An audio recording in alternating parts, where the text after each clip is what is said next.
구약성경 549페이지입니다. 열왕기상 19장 1절로 5절 말씀. 열왕기상 19장 1절로 5절 말씀 제가 대표로 봉독해 드리겠습니다. 19장 1절로 5절입니다. 봉독합니다. 아합이 엘리야가 행한 모든 일과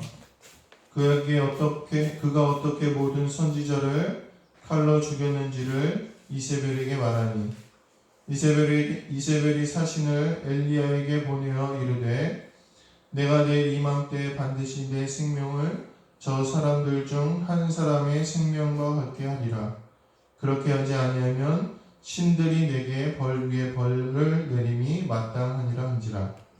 그가 이 형편을 보고 일어나 자기의 생명을 위해 도망하여 유다에 속한 브엘세바에 이르러 자기의 사원을 그곳에 머물게 하고 자기 자신은 광야로 들어가 하루 길쯤 가서 한 로뎀 나무 아래에 앉아서 자기가 죽기를 원하여 이르되 여호와여 넉넉하오니 지금 내 생명을 거두시옵소서.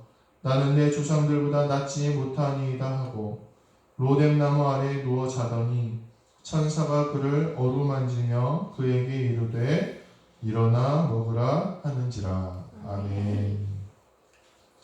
할렐루야. 우리 앞대장으로 한 번 더 인사하실까요? 반갑습니다. 사랑합니다. 잘하셨습니다. 축복합니다. 네, 오늘 이 열왕기상 19장의 말씀을 가지고 일어나 먹으라 한번 따라서 해보실까요? 일어나 먹으라. 먹는 거 좋잖아요, 그렇죠? 일어나서 먹어라. 이 제목을 가지고 함께 말씀을 나누도록 하겠습니다. 슬럼프라는 단어가 있습니다. 들어보셨죠? 슬럼프에 빠졌다. 제가 야구 경기를 좋아하는데 아무리 잘 치는 타자도 이 슬럼프에 빠지면 정신을 못 차리더라고요. 과거의 업적이 어떻고 또 얼마나 뛰어난 선수였음에도 많이 뛰어난 선수였음에도 이 슬럼프라는 것에 한번 빠지면 참 헤어나오기가 쉽지 않습니다. 그래서 이 슬럼프를 자기 실력을 제대로 발휘하지 못하고 저조한 상태가 길게 계속되는 일을 슬럼프라 이렇게 말하고 있습니다. 이 슬럼프는 굉장히 무서운 것입니다. 그래서 잘하던 사람이 열심히 하던 사람이 그 실력을 발휘하지 못하고 더 큰 절망에 빠지기도 한다는 것입니다. 오늘 본문에 나오는 엘리야라는 사람이 있습니다. 이 사람은 굉장히 유명한 이스라엘의 선지자였습니다.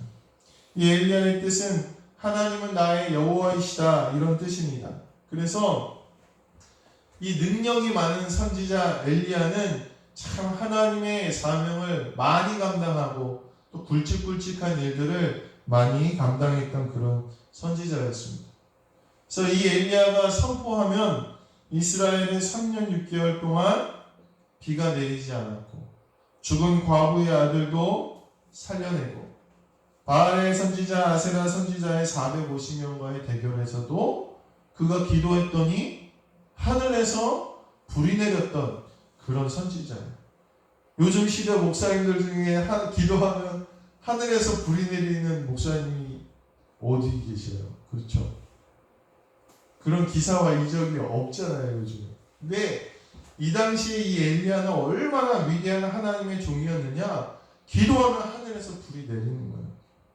또 그가 다시 기도하자 3년 6개월 동안 가뭄이었던 이스라엘에 비가 내렸습니다.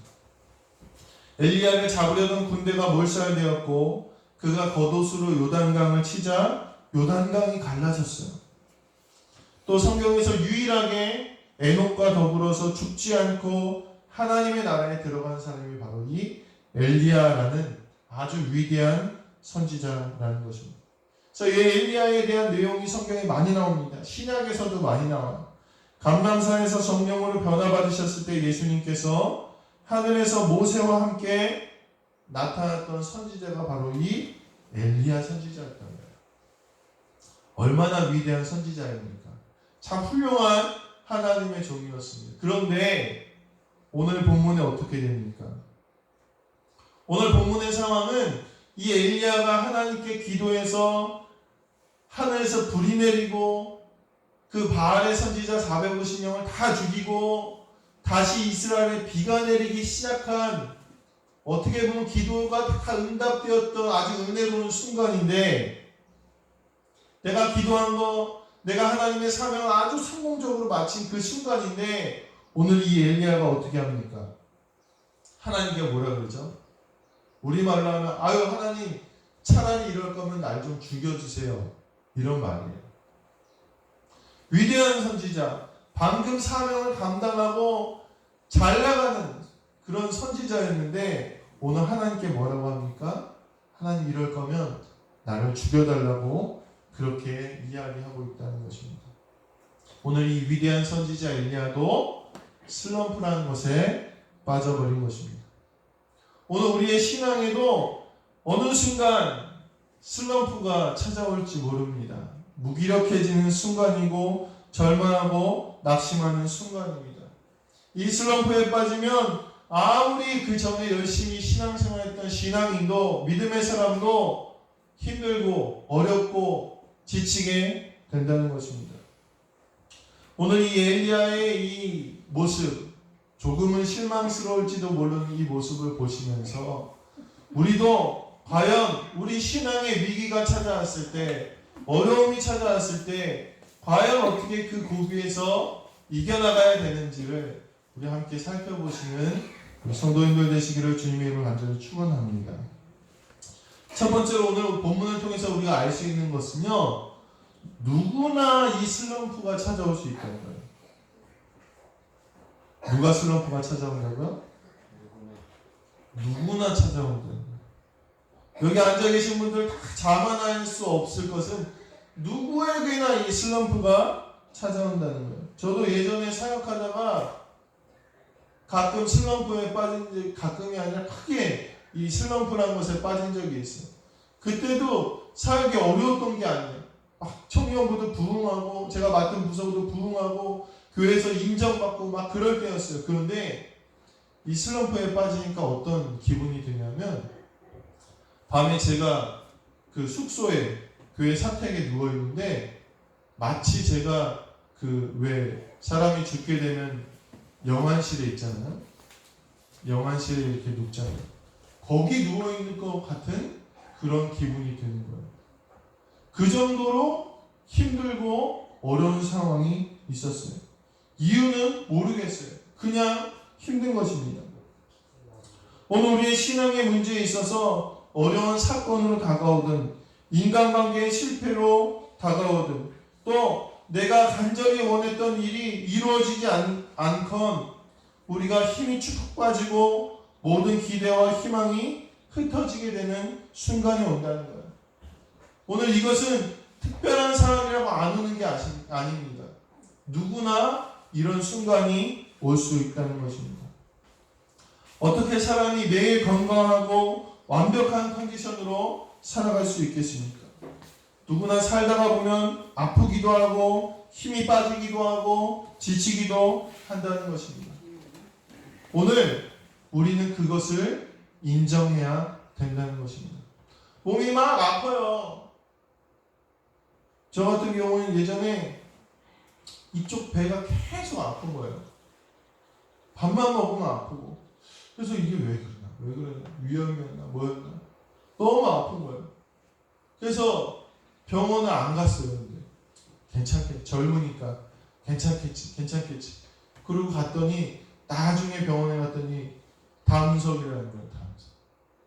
그러니까 약을 먹으면 됐는데 병원에 가서 치료를 하고 이제 뗐습니다. 수술을 하면 되는데 아픈데도 가만히 있으니까 그 일상이 어떻겠습니까? 밤에 잠도 잘 못 자요. 아파서. 끙끙끙끙 앓고 어렵고 힘들어한다는 거예요. 오늘 우리는요, 누구나 이 신앙의 슬럼프, 신앙의 허약함, 뭔가 어려움을 만날 수 있는데 그것을 치료하는 가장 첫 번째 단계는 뭐냐? 그것을 인정하는 거예요. 아, 내가 지금 아프구나, 병원 가야지. 이것처럼 내가 지금 신앙적으로 침체되어 있구나. 내가 지금 예전만 못하구나. 예전에 그 믿음의 생활, 열정적인 생활이 나에게 지금 없구나 라는 것을 먼저 우리가 어떻게 해야 된다는 거예요?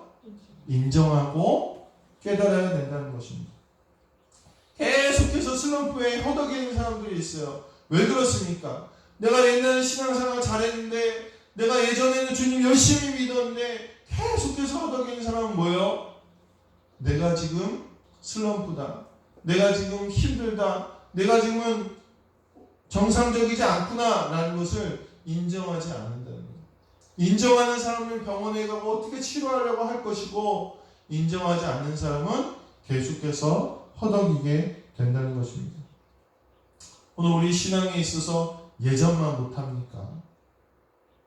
내가 예전에 열심히 했는데 이런 마음이 지금 들고 계십니까? 그러면 내가 지금 신앙적으로 슬럼프에 있구나. 이것을 이겨나야 되겠구나. 내가 이것을 벗어나야 되겠구나. 이렇게 마음 먹으시는 우리 성도님들 되시길 바랍니다. 오늘 엘리야는 스스로 자기가 침체되었다는 것을 느끼고 누구를 부릅니까? 하나님을 부릅니다. 하나님, 나 지금 죽겠습니다. 나 좀 죽여주세요. 이 엘리야의 부름 속에는 엘리야의 푸념도 있겠지만 하나님, 나 지금 엉망입니다. 하나님, 나를 건져주세요. 이 음성도 있다는 사실을 잊지 마시게 되길 간절히 소망합니다. 두 번째로 우리가 슬럼프에 빠졌을 때 알아야 될 것은요, 이 슬럼프의 특징이 뭐냐? 과장하는 모습이 있다는 거예요. 어떤 모습이 있다고요? 과장하는 모습. 우리 큰 절망에 빠진 사람들이 흔히 쓰는 말이 있어요. 무슨 말 씁니까?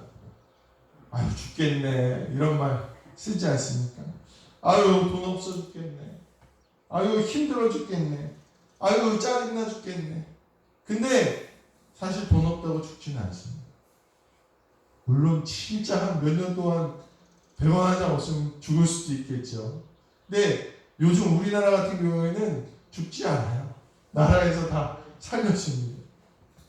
정말 힘들어요. 근데 힘들어서 죽을까요? 우리가 힘들어 죽겠다라는 말을 할 정도면 아직 산다는 거예요. 짜증나 죽겠다. 짜증나서 죽을 수 있을까요? 근데 참 희한하게 이 슬럼프에 빠진 사람들의 특징이 뭐냐? 내가 지금 당한 상황, 내가 지금 겪고 있는 이 일이 다른 사람이 보기에 객관적으로 따지기보다 훨씬 더 크게 느껴진다는 것입니다. 오늘 엘리야의 신변에는요, 실제적으로 구체적으로 그런 위협은 없었습니다. 물론 이 이세벨 왕비가 그렇게 말하긴 했지만 엘리야가 누굽니까? 450명의 이 바알 선지자랑도 대결에서 이겼던 사람이 바로 이 엘리야입니다. 이 사건을 통해서요, 온 이스라엘이요 3년 6개월 동안 비가 안 내리다가 비가 내리기 시작했어요. 그럼 이스라엘이 엘리야를 어떻게 생각하겠습니까? 우리가 농사 짓잖아요. 김순기 권사님 농사 짓잖아요. 3년 6개월 동안 비가 안 왔는데 제가 기도했더니 비가 왔어. 그럼 저를 어떻게 대하시겠습니까? 사람들이. 만약에 누가 막 괴롭히려고 하고 누가 죽이려고 하면 어떻게 하겠습니까? 실제적으로 이 엘리야의 신변에는 그렇게 위협적이지 않았습니다. 근데 엘리야는 뭐라고 합니까? 오늘 18절에 보면 나만 남았다 그렇게 얘기해요. 나만 남았다. 나만 혼자 있다. 나만 어려움을 당한다. 나만 괴롭다. 그렇게 이야기하고 있습니다. 하나님이 7,000명의 주님의 뜻에 순종하는 열정적인 삶을 남겨놨다고 말씀하시는데도 불구하고 엘리야는 뭐라고 합니까? 나만 힘든다. 내가 지금 겪은 이 상황은 이겨낼 수가 없다. 절망적이다. 힘들다. 이렇게 얘기하고 있다는 것입니다. 오늘 슬럼프에 빠진 사람의 특징이 이 과장에 있습니다. 오늘 우리가 낙담 중에 있고 절망 중에 있고 어려움 중에 있다면 오늘 우리가 돌아볼 때 과연 그것이 최악의 상황인가 한번 돌아보시게 되기를 간절히 소망합니다. 아무것도 할 수 없고 인생에 아무 희망도 없어 보이지만 그렇지 않다는 거예요. 오늘 10절에 보면 엘리야는 이렇게 말합니다. 이는 이스라엘 자손이 주의 언약을 버리고 주의 제단을 하며 주의 칼로 주의 선지자들을 죽였음이오며 오직 나만 남았거늘. 하지만 하나님은 뭐라고 말씀하십니까? 하나님의 순종하는 자 7,000명의 사람들을 남겨놨다. 이렇게 말씀하고 계시다는 것입니다. 오늘 우리가 절망 중에 우리의 마음을 다시 한번 붙잡으시고 그것이 최악의 상황이 아니다. 하나님이 예비하고 계시다. 하나님의 능력으로 하나님이 건지실 것을 계획하고 계시다는 사실을 믿고 우리가 낙심하지 않고 포기하지 않게 되시기를 주님의 이름으로 간절히 축원합니다. 내가 과장하고 있구나. 내가 큰 절망에 빠져 있구나를 우리가 깨달아야 된다는 것입니다. 세 번째로 이 엘리야가 슬럼프에 빠졌을 때 한 일은요, 하나님을 만나러 가는 일이었습니다. 오늘 하나님께서는 이 엘리야를 한 곳으로 이끄셨습니다. 어디로 이끄셨을까요? 오늘 본문에 보면 광야로 이끄십니다. 이 광야는 어떤 곳입니까? 왜 하나님이 광야로 이끄셨을까요? 광야의 특징은요, 아무것도 없다는 거예요. 아무것도. 우리 동네도 아무것도 없잖아요. 그렇죠? 아무것도 없어요. 이 광야의 특징은요, 아무것도 없다는 데 있습니다. 왜 하나님이 이 엘리야를 광야로 이끄셨습니까? 사람도 없고 음식도 없고 재미도 없고 할 수 있는 것은 아무것도 없지만 이 광야에는 누구를 만날 수 있느냐? 하나님을 만날 수 있는 곳이었다는 것입니다. 이 슬럼프라는 것은 우리의 어려운 환경임에 동시에 하나님을 찾으라는 하나님의 신호라는 것입니다. 마치 우리가 배가 고프면 어때요? 배에서 무슨 소리가 납니까? 요즘 좋은 시대여가지고 그 소리를 듣기 힘들어졌지만 어렸을 때 제가 어렸을 때도 별로 안 그랬죠. 우리 성도님이 어렸을 때 배가 고프면 무슨 소리가 납니까? 배에서 고르륵 소리가 나죠. 그 소리가 나면 뭡니까? 아, 밥 먹을 때가 됐구나. 내가 지금 배가 고프구나. 우리가 알 수 있지 않습니까?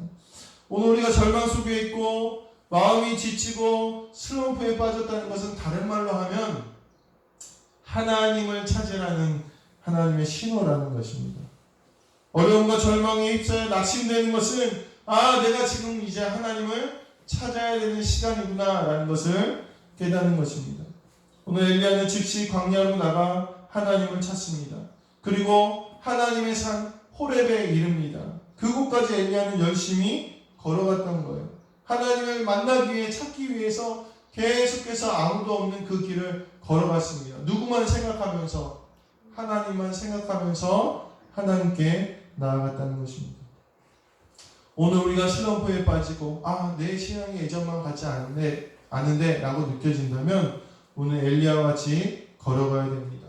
누가 같이 걸어가는 것도 아니에요. 혼자 하나님 찾으러 가는 거예요. 기도하러 가는 거예요. 걷다 보면 어디에 이르게 됩니까? 하나님의 산 호렙에 이르고 하나님을 만나게 되고, 그러면 하나님은 슬럼프를 이겨낼 수 있는 믿음의 눈을 우리에게 주신다는 것입니다. 그래서 내 신앙이 예전만 같지 않다, 어려운 순간이다 하면 누구를 찾으러 걸어가야 됩니까?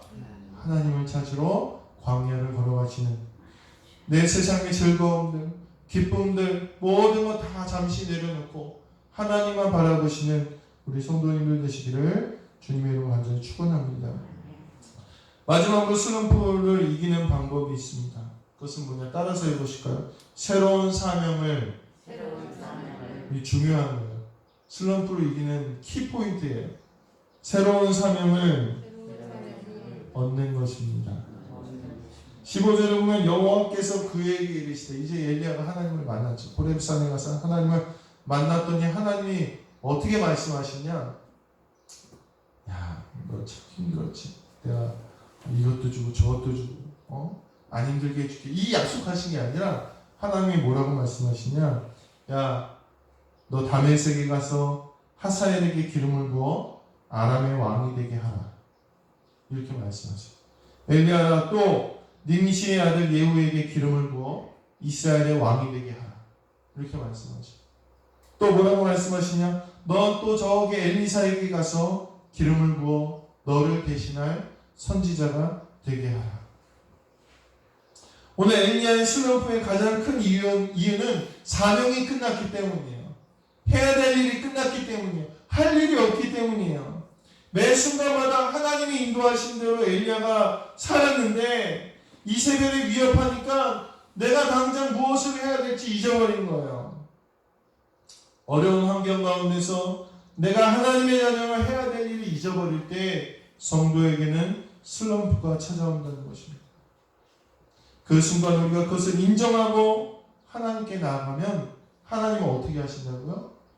다시 해야 될 사명을 알려주신다는 것입니다. 흔히 백수라고 하죠. 백수라고 하면 어떤 이미지입니까? 백수. 먹고 노는 사람. 먹고 노는 사람. 생각하면 어떤 이미지가 떠오르죠? 다 늘어진 그 흰색 러닝을 입고 머리는 감지도 않아서 막 떡지고 수염을 이렇게 막 길러가지고 그냥 하루 종일 멍하니 앉아가지고 있는 사람을 우리가 생각하면 백수라고 그러죠. 왜 그 사람은 백수라고 사람들이 이렇게 할까요? 왜 그럴까요? 뭐가 없기 때문이요. 삶에 목표가 없기 때문입니다. 목적이 없기 때문에 그 사람은 삶에 무기력해지고 낙심하고 힘이 빠져서 멍하니 앉아있게 되는 것입니다. 오늘 성도도 마찬가지입니다. 성도의 사명이 없고 하나님이 주시는 일이 없으면 성도도 똑같이 있는 거예요. 아니 시간만 지나고 있는 것이 이 슬럼프에 빠진 성도의 모습이라는 것입니다. 우리가 인정하고 하나님께 진심으로 나아가서 하나님을 만나시고 하나님께서 주시는 사명으로 다시 세워지시는 우리 성도님들 되시기를 간절히 소망합니다. 오늘 말씀을 마무리하도록 합니다. 하나님 엘리야에게 말씀하시죠. 일어나서 먹으라. 일어나서 먹으라. 우리가 슬픈 일을 만나면 식음을 전폐합니다. 무기력해지고 밖에 나가지 않습니다. 저도 어려운 일을 겪으니까 정말 아무것도 하기 싫더라고요. 그냥 밥도 안 먹고 아무것도 안 하고 그냥 침대에만 누워서 꼼짝도 안 하고 배도 안 고프더라고요. 사실 배도 안 고프고 먹기도 싫고 그럴 때 어떻게 합니까? 저희 아내가 계속 옆에서 일어나라고 자꾸 밖으로 잡아서 끌고 뭐 좀 먹으라 그러고 그렇게 하지 않습니까? 하나님의 엘리야에게 그렇게 하시는 거예요. 야, 좀 일어나라. 다시 할 수 있어. 용기를 북돋아 놓으시고 그를 이끄사 하나님이 그를 회복시키십니다. 하나님께서는 엘리야에게 천사를 보내시고 그를 먹이십니다. 8절은 이에 일어나 먹고 마시고 그 음식물의 힘을 의지하여 40주 40년을 가서 하나님의 산 호렙에 이르니라. 엘리야는 하나님께서 주시는 음식을 받아 먹으며 회복의 길 호렙을 향한 길로 나갑니다. 오늘 우리의 신앙의 슬럼프는 누구나 찾아올 수 있고 그러나 그 슬럼프는 치료하지 않고 회복하지 않으면 길어져서 결국은 일어나지 못하게 될 수도 있습니다. 누구나 그 슬럼프에 빠집니다. 하기 싫고 빠지고 싶고 무기력해지는 그 신앙의 모습이지만 엘리야도 방황했지만 우리는 그 슬럼프에서 곧 일어날 수 있다는 것입니다. 오늘 엘리야와 같이 신앙의 슬럼프에서 하나님이 주시는 음식을 먹고 일어나 하나님의 산을 향해 걸어나가 회복하시는 우리 모든 성도님들 되시기를 주님의 이름으로 간절히 축원합니다. 엘리야의 회복은 하나님을 찾고 새로운 사명을 얻었기 때문에 회복이 되었습니다. 오늘 인생의 슬럼프를 만나셨다면 그 가운데서 엘리야처럼 하나님께 나아가셔서 새로운 사명 가운데 승리하며 살아가시는 우리 모든 성도님들 되시기를 주님의 이름으로 간절히 축원합니다. 오늘 말씀을 생각하시면서 1, 2분 정도만 우리 합심으로 기도하시겠습니다. 은혜로우신 주님 감사합니다. 오늘 엘리야의 말씀을 통해 하나님 우리에게 주시는 하나님의 음성을 듣습니다. 하나님 왜 엘리야와 같이 우리가 무기력해지고 하나님 낙심하고 어려운 가운데 있는 이들은 없습니까? 내가 예전만 못한 이 시간이 길어지고 힘들어지고 있지는 않습니까? 다시 한번 돌아보게 하시고 이 시간 광야로 나아가는 저희들에게 인도하여 주시옵소서. 하나님을 만나게 하시고 내 처지를 과장하거나 아버지 비관하지 아니하도록 하시고 믿음의 눈을 뜰 수 있도록 인도하여 주셔서 하나님 만나고 사명을 감당하며 다시 한번 일어설 수 있는 우리 모든 성도님들과 제가 될 수 있도록 역사하여 주시옵소서. 성령께서 힘주시고 능력 주시고 일어나 먹으라 만지시는 위로의 역사가 오늘 이 시간 가운데 넘칠 수 있도록 역사하여 주시옵소서. 사랑의 주님 감사합니다. 위대한 선지자 엘리야도 때로는 낙심하고 넘어질 수 있다는 사실을 오늘 본문을 통해 우리가 깨닫습니다. 이 말씀을 통해 우리가 우리 자신을 돌아보게 하시고 혹시 나는 슬럼프가 아닌지, 혹시 나는 하나님 앞에 사명자로 서 있는지 점검하고 돌아볼 수 있는 한 주가 되어질 수 있도록 주님 역사하여 주시고, 혹여나 우리가 주저앉아 있다면 하나님 우리를 만지시고 어루만지시고 음식을 주시고 일으켜 세우시고 주님 찾아가게 하셔서 모두 회복되는 우리 모든 남교교회 성도님들과 제가 될 수 있도록 인도하여 주시옵소서. 감사드리며 우리 주 예수 그리스도의 이름으로 기도하옵나이다.